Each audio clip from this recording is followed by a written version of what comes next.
The first buy or sell of the 2024 MLB season. We've got some games, we've got some stats. Let's go ahead and see what your guys' hottest takes are. I asked you over on Twitter if you're not following me, at GiraffeNeckMarc, link in description. Reply with your hottest MLB takes for a chance to be featured in the next episode or buy or sell, where of course, if I agree with the take, I will buy it, and if I disagree with it, I will sell it. So let's see what you got, Twitter, and see how spicy these takes get. But first, I want to give a shout out to today's sponsor, SeatGeek. Baseball's back, and SeatGeek is giving a special offer to my viewers because you've all used my code so much. Giraffe10 is a special code that gives you 10% off any purchase on SeatGeek, whether it's your first purchase or not. Basically, no one else has this discount. And it's great because SeatGeek is the official ticket marketplace of Major League Baseball, so they have you covered for all your baseball ticket needs. There are over 70,000 live events every single day that you can buy tickets to on SeatGeek. I'm rocking a Knicks jersey. I've got Knicks Fever playoff game. There's also tickets to concerts, festivals, and other sporting events that you want to go to as well. What's great about SeatGeek is they put all the tickets across the web in one place to make sure that you get the best deal possible. And with their SeatGeek score, it is impossible not to get a good deal. Each ticket is ranked on a scale of 1 to 10, and when you see green, that means good. You should buy those tickets. When you see red or lower numbers like a 1 or 2, you should avoid those. So we're only looking for those greens. Every ticket is also backed by their buyer guarantee, and SeatGeek is the only site that allows you to return your tickets before the event using swaps. And again, don't worry, I've got the hookup for you guys. Use code GiraffeNeckMarc for 10% off any purchase on SeatGeek,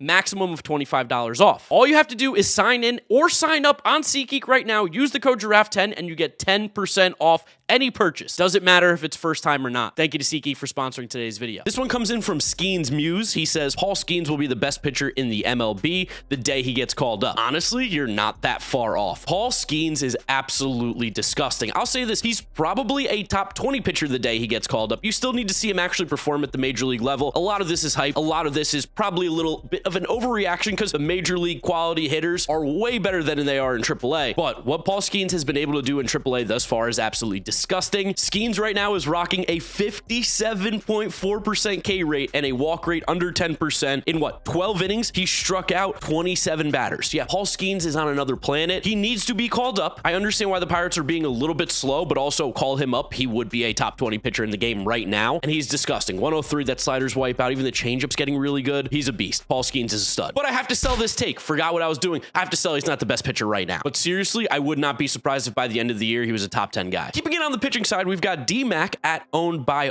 Max. Tyler Glasnow wins the pitching triple crown. Yeah, I'm gonna buy this take completely. Have you guys seen Tyler Glasnow? I made a joke about it during the offseason where I was like, if Tyler Glasnow throws 150 innings, he wins the Cy Young, right? Because he just is that filthy. He's that disgusting. All he has to do is be healthy, and he is one of the best pitchers in Major League Baseball. So far on the season, 37 innings, 44 strikeouts. That's a K rate of 30%, a walk rate of 6.3, which I believe is like the lowest of his career. He's been going deep into games. He's been incredibly valuable for this Dodgers team, and I think he needs to lead in wins, innings, and strikeouts, and right now he is leading in all of them, not just in the National League, but in Major League Baseball. So yeah, Tyler Glasnow, best pitcher in baseball, pitching triple crown this year, Cy Young Award winner. I'm totally buying this. Navy, the MattBrash fan, says Bobby Witt is an AL MVP finalist, plays fantastic defense at a premium position for one of AL's best teams. He's got a lot going on here. Let's just talk about him being an AL MVP finalist. Oh, of course we're buying this. I told you guys in the offseason he was a dark horse MVP candidate, and it was for all these reasons that Navy, the MattBrash fan, went in on his tweet and said he is playing disgusting defense. He is ridiculously good at the plate. For a while, he wasn't hitting any balls that were like lower than 95 miles an hour. And while maybe he's like cooled off a little bit, Bobby Witt is hitting 300 with a 351 on base, 578 slugging, 928 OPS, 4 homers, 7 doubles, 3 triples, 8 RBIs, 4 stolen bases. And again, playing that Gold Glove defense. He is one of the best players in the league, 24 years of age. The prospect type is finally showing off. We saw it last year. We got a nice little glimpse, but you can tell it's going to stick. It's legit, and totally buying the fact that he will be an AL MVP finalist. He's one of the best players in the league. Here's another one about the AL MVP from Gibble. If Trout stays healthy the whole year, he wins MVP. I'm buying this one as well. Have you guys seen what Mike Trout has been able to do this year thus far? And that is with zero protection in this lineup. Like, this lineup is so absolutely terrible, and he's not even really hitting for a high average right now, 244. I don't think that's really going to stick for Mike Trout, but he's got 8 home runs, 11 RBIs in 22 games, just under 100 plate appearances, 323 on base, 581 slugging, 904 OPS. I actually expect the on base and batting average to rise while the slugging is probably going to go down a little bit. Just unsustainable for him to probably have a 600 slugging percentage for the entire year with that low of a batting average. But as long as Mike Trout's healthy, he's going to have an MVP season. He wants to prove everybody wrong who was dropping him way too far down in their rankings. Not me. Still had him in the top 5. But for those idiots over at ESPN or whatever publication is doing the rankings that put him in like outside the top 20, don't know what we were doing. But Mike Trout, disgusting. disgusting. Totally could win the MVP if he's healthy. CJ Cron says, Brewers finish 4th or 5th in the division despite the hot start. I'm going to sell this one. And I know I predicted the Brewers to finish in last place, but this team is better than I expected. I didn't know if it was just a David Stearns thing wearing off or why I was so down on them. To be honest, the roster's not particularly great, but they are playing good baseball. And the fact that the Cardinals stink so much hot ass right now and that the Pirates are starting to fall off, they need Paul Skeens up to save this team badly because they're in danger of just being irrelevant again this year. Even the Reds are having a little bit of a weird start to the year. The Brewers, I just don't see them finishing in last. I don't see them finishing in 4th. It seems like the Cardinals and the Pirates are clearly the 2 worst teams in this division right now. And while they might try to make some moves, because I don't know if they can necessarily win it this year or make the playoffs per se, it's going to be tough. I don't see them being one of the bottom 2 teams. Freddie Peralta is just too good. That pitching staff, even though there aren't a ton of names, is still too good. The bullpen's great. The lineup has been producing. I don't think that they're going to fall off that hard, but I also don't think they're going to win the division. So I'm selling that take. Woodsonville says the Dodgers bullpen will be the sole downfall of this Dodgers team. I'm going to sell this take, but I'm also going to buy it at the same time. So I don't think this is the only downfall of this Dodgers team. I've really changed how I view the Dodgers recently. I still think they're a juggernaut. I still think that they are the best team on paper in baseball, or maybe even the second best team on paper, but they do have some holes. And I think this is why the Dodgers have had issues in the past trying to make a run in the playoffs. The top of that lineup is disgusting. It's the best in baseball. It's not even debatable. Mookie Betts, Freddie Freeman, Shohei Ohtani, Will Smith. Disgusting. Even Teoscar Hernandez, throw him in there. But the fall off that you see in this lineup after those guys is significant. James Outman isn't this bad, but he's playing this bad. Gavin Lux, same thing, isn't this bad, but he's playing this bad. And this is why you're seeing them play kind of, relatively speaking, close to 500 baseball, despite having a mega superstar team. That, along with their bullpen lacking the high leverage arms outside of Evan Phillips right now, it is a little bit of a cause for concern, because if a guy like Mookie Betts or Shohei Ohtani or Freddie Freeman are not playing to their absolute best, this team gets a lot worse, because there are 3 or 4 almost automatic outs right now in this lineup, along with the fact that the bullpen isn't particularly great, and the starting pitching outside of a few guys has been a little bit shaky. I don't think the Dodgers are in trouble. I don't necessarily think they're on a downfall. I don't think they're not one of the best teams in baseball, but if there is a reason why the Dodgers don't win, it is this. This roster, top to bottom, is not really as complete, I think, as a lot of people thought, and they're going to need some help. The superstars are great, but they need more depth, which is kind of crazy to say for a Dodgers team, which in the past has been really good at having a ton of depth. LFG Yanks says, Yankees win the World Series if everyone is healthy. So in this magic world where nobody gets injured, nobody gets hurt,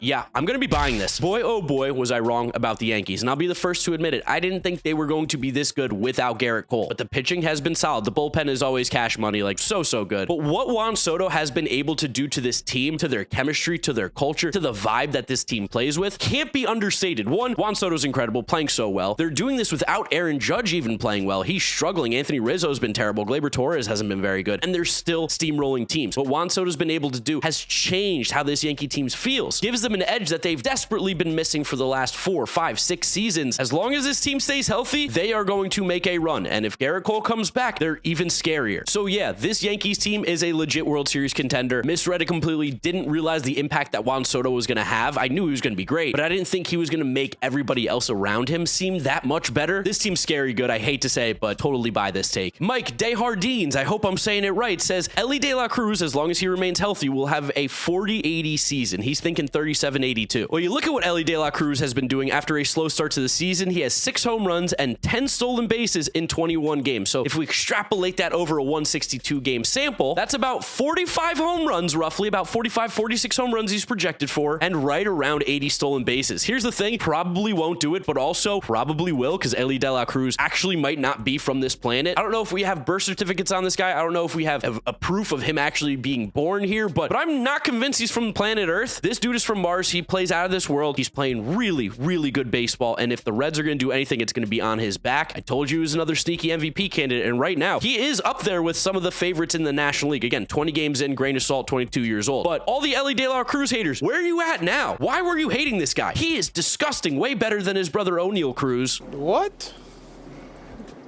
Bro, what are you talking about, man?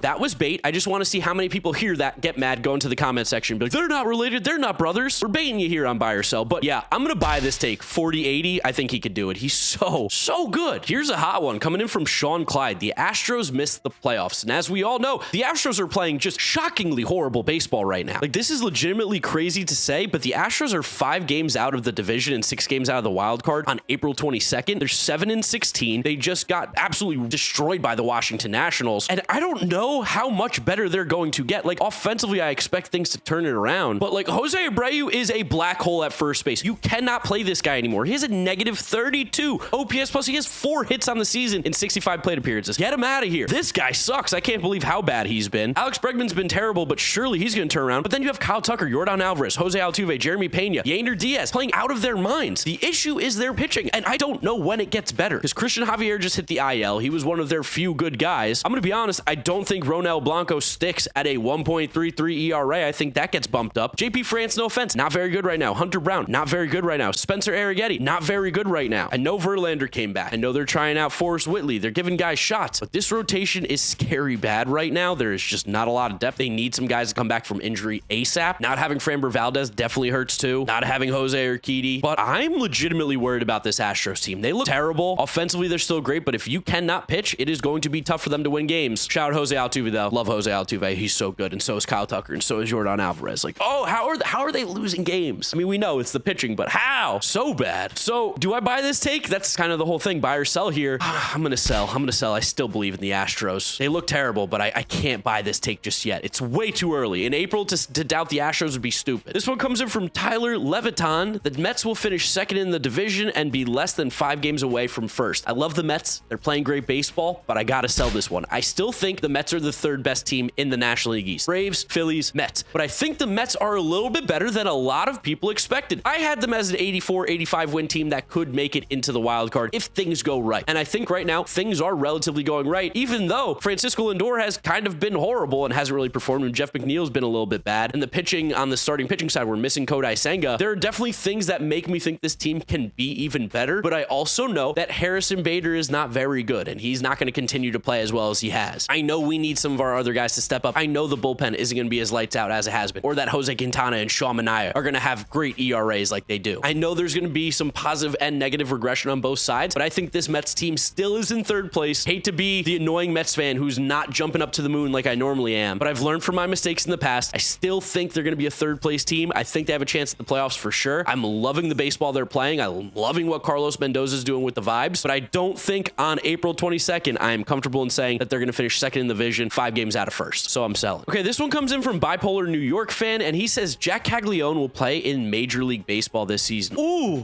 I love this take. This is such a good one. Crazy, we're going nuts here, but I'm going to buy it. Here's why. So for those of you who don't know, Jack Caglione is the best player in college baseball right now. He's a 2-way player, and in 39 games for the Florida Gators right now, he has 23 home runs, 46 RBIs, hitting 400 with a 500 on base, 854 slugging, and an OPS at 1348. In a draft that is relatively weak, Jack Caglione is probably going to be a top 5 pick at the absolute worst. I don't even particularly care about the pitching side of things. All I care about is the hitting with him, and at the plate, the dude absolutely mashes. The reason why I think he has a chance to make the majors this year is not necessarily because he's this unbelievable player that we've never seen before. He is very, very good, but the number 1 pick is the Cleveland Guardians. The number 2 pick is the Cincinnati Reds. Those are going to be 2 teams that are competing for playoff spots, even go down as far as pick number 6 maybe, where he could fall to the Kansas City Royals. Those are 3 teams I expect to be competing for the playoffs this year, and Jack Caglione could be the difference maker on this team because the power in that bat is so ridiculously good. His bat to ball skills are so ridiculously good. He's walked 23 times, struck out 14 this year at the college level in the SEC, which is like around AA-ish kind of quality. There's a world where one of these teams are competing for the playoffs. Draft Jack Caglione. He spends like a month or 2, maybe even less, like kind of what Nolan Shanuel did last year in the minors. They call him up for that playoff push, and he makes a big impact. So I love this insane take, maybe the hottest of the entire video, but I'm buying it. Jack Cag to the MLB this year. And you know what? Since you guys had over 800 replies to this tweet, absolute legends, let me go ahead and pick one more hot take. Silver Ranch says, despite the bad start, Jackson Holliday will finish as the AL Rookie of the Year, calling it now. Ooh, this one's interesting because let's be honest, bad start for Jackson Holliday. Who would have thought that a 20-year-old would struggle at the major league level? That's completely fine. This was in the realm of possibility. He had such a meteoric rise through the minors. It's hard to play at the major league level. So I don't think anybody is, but just in case you are, don't be out on Jackson Holliday just yet. There's no reason to. But unfortunately, I have to sell this take. I don't think he's going to win the Rookie of the Year right now. He is striking out about 50% of the time he comes to the plate. There is a chance I think he gets sent back down. Like, I don't necessarily love that move, but I think there's definitely a world where the Orioles do it because he's not getting any better right now, and I don't know if struggling at the major leagues is the best thing for him. And when we look at guys in the American League that are rookies right now that are playing well, his teammate Colton Cowser is the clear and obvious favorite. I think he's been absolutely dominant. Wilyer Abreu's been playing really well for the Boston Red Sox, and even a guy like Evan Carter is just just going to be on the major league team the entire season. Wyatt Langford's going to be up there. I know he's struggling too a little bit, but those guys I still think even have a better chance than Jackson Holiday right now. So I unfortunately have to sell this take, but just like you, I'm not out on this guy at all. I think any Orioles fan or any baseball fan that is done on Jackson Holiday based on 32 plate appearances is insane. Needs to take a look in the mirror, realize this is a hard game, get back to the drawing board, see him in a month or two when he gets called back up maybe, because I got to assume they're going to send him down soon. Thank you for the hot take, Silver Ranch. I appreciate you. Otherwise, guys, that is it for buy or sell. I really hope you did enjoy it. Remember to follow me on Twitter if you want to be involved in the next buy or sell video so that you can reply with your hot takes. Drop a like on the video if you enjoyed it so I know to keep doing buy or sell, as well as subscribe to the channel so you don't miss out on any of the content. And don't forget to get in the comment section. Let me know what takes you agree with or disagree with in the comments so that I know if I'm right or wrong. Appreciate the amazing support you guys have been showing. You know the drill from here on out. YouTube recommends you watch this video. This is my most recent upload, so click through those if you have not yet seen them. Thank you guys for watching, and I'll catch you all in another video. Bye.